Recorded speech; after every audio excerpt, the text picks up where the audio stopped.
Good evening and thank you for joining us for KREM 2 News at 5. I'm Mark Hanrahan. It's good to have you here. I'm Whitney Ward. A fire has destroyed part of a Cheney logging and timber salvage business overnight. That business has been crucial for victims of recent wildfires. KREM 2 Shannon Mowdy spoke with the owner who is now feeling a loss of his own. It's difficult to even fathom. Looking in there, it's how hot all those parts got. Fathom all of the loss.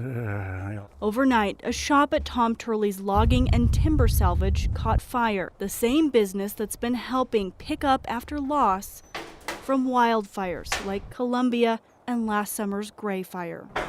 The Gray Road fire was sadness overload, dealing with all those people down there, and it kind of gives me a little taste of it. Tom Turley says he's sure the fire started with this fifth wheel, which he'd plugged in preparation to head to Kendrick this week to salvage pine from the Texas fire. Yeah, it was a 38-footer.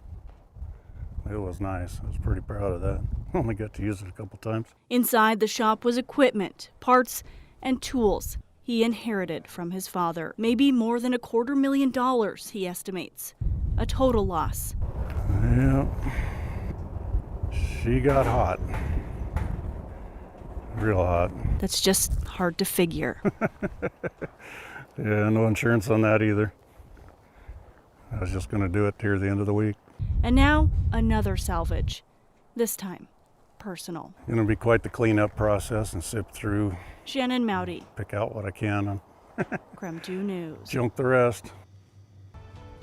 Well, recovery efforts are still going strong in both Elk and Medical Lake after those devastating Spokane County wildfires 1 year ago. According to the Inova Foundation, close to $1.3 million have been raised by local partners for these communities, with close to $700,000 already spent on things like emergency shelters, food, and clothing.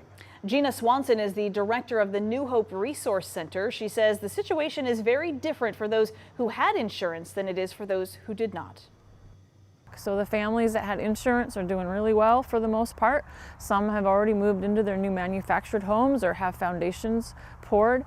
But for the families that didn't have insurance, the situation looks really different, and they'll be spending another winter in an RV. According to statistics from the Salvation Army, there are currently 54 cases open with disaster case managers for both the Elk and Medical Lake areas. Of those cases, only 4% of people who lost their homes were insured. The rest were either underinsured or had no insurance at all. The Spokane Regional Long-Term Recovery Group says that means more than 30 families in Elk will still be living in temporary housing this winter. Now to updates on other recently sparked wildfires in eastern Washington. Earlier today, evacuation orders were lifted for the Wicked Drive fire in Stevens County. That fire was caused by lightning. Fire officials say forward progress has been stopped, and that fire has burned about 700 acres. Overnight, fire crews did report the fire was still smoldering in some places, but crews are mopping up all of those remaining hotspots.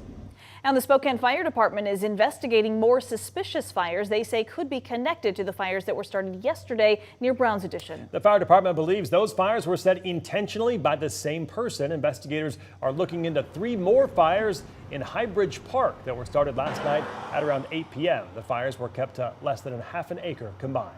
Fortunately, firefighters were able to get them under control relatively quickly, thanks in part to the weather conditions. Well, speaking of weather, talking weather now, much cooler weather moving in, along with more chances of rain returning to the area. So our chief meteorologist, Jeremy Legou, is standing by with everything we need to know. Well, when it comes to the next couple of days, the weather is good, whether or not you like it. I don't know, Mark said weather like 6 times. I was trying to just match his energy. Didn't have it in me.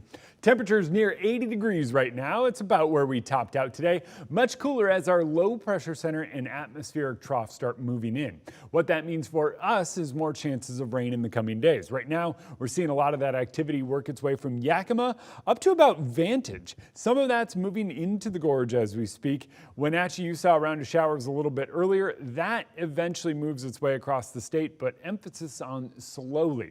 For us here in eastern Washington and North Idaho, it's likely it arrives overnight and persists through early tomorrow morning. But seriously, as the sun comes up tomorrow, most of the activity will be over the mountain passes of North Idaho, and it's all about the sunshine. We stay mostly sunny through most of the day, and then eventually see a few more clouds build in late Wednesday ahead of our next chance of rain, which, believe it or not, arrives Thursday. None of these chances of rain are great. That's just the way this weather pattern works. What we are going to notice is cooler temperatures.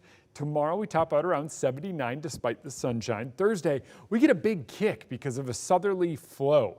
Mostly cloudy and a high in the mid 80s. Friday, another chance of rain. We'll talk why that one's not great in your full forecast. All right, Jeremy, thank you.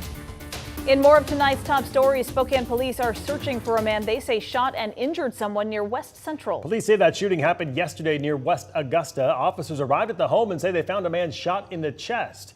According to police, he was the one who called 911 and said his mom's boyfriend shot him. That man was taken to the hospital, but he is expected to recover. The gunman, though, still has not been found.